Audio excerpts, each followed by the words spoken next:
Assalamualaikum, perkenalkan nama saya Andini dari kelas 8A. Di sini saya ingin mempresentasikan sejarah perlawanan yang dialami oleh Sultan Hasanuddin di Makassar.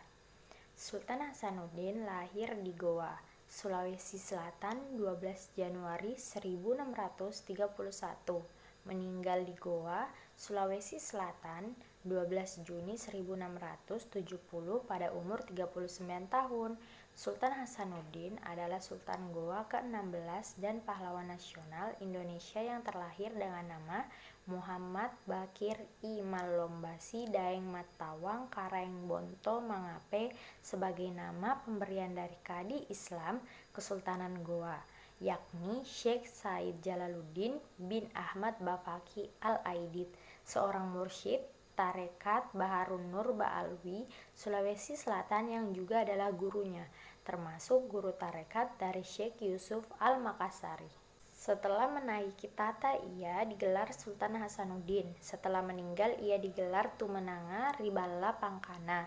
Karena keberaniannya ia dijuluki De Hanjes van het Oosten oleh Belanda yang artinya ayam jantan dari timur.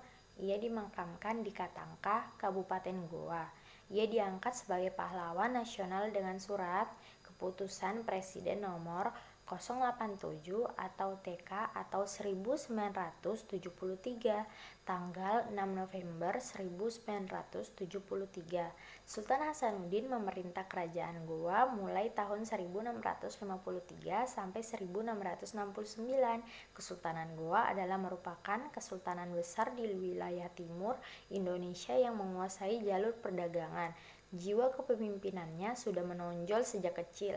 Selain dikenal sebagai sosok yang cerdas, dia juga pandai berdagang. Nah, karena itulah dia memiliki jaringan dagang yang bagus hingga Makassar. Bahkan dengan orang asing loh. Hasanuddin kecil mendapat pendidikan keagamaan di Masjid Bontoala. Sejak kecil, ia sering diajak ayahnya untuk menghadiri pertemuan penting dengan harapan dia bisa menyerap ilmu, diplomasi, dan strategi perang. Beberapa kali dia percaya menjaga delegasi untuk mengirimkan pesan ke berbagai kerjaan. Saat memasuki usia 21 tahun, Hasanuddin diamanatkan jabatan urusan pertahanan Goa.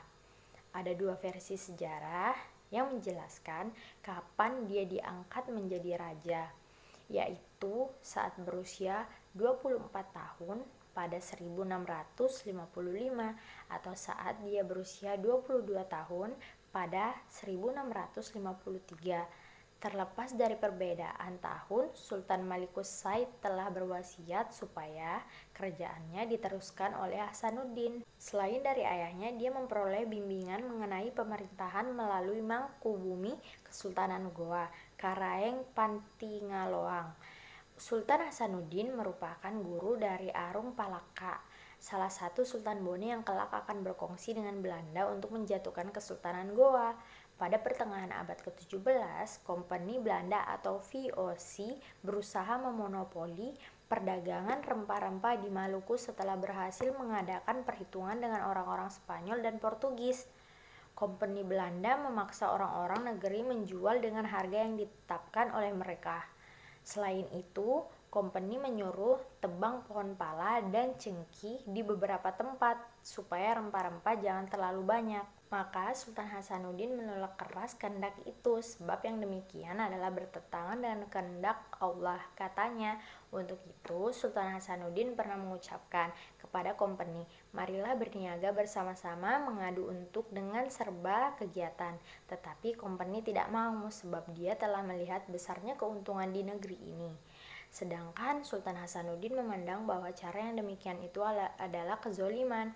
Pada tahun 1660, VOC Belanda menyerang Makassar, tetapi belum berhasil menundukkan Kesultanan Goa. Tahun 1667, VOC Belanda di bawah pimpinan Cornelis Spelman beserta sekutunya kembali menyerang Makassar. Pertempuran berlangsung di mana-mana, hingga pada akhirnya Kesultanan Goa terdesak dan semakin lemah, sehingga dengan sangat terpaksa Sultan Hasanuddin menandatangani perjanjian Bungaya pada tanggal 18 November 1667 di Bungaya. Goa yang merasa dirugikan mengadakan perlawanan lagi. Pertempuran kembali pecah pada tahun 1669.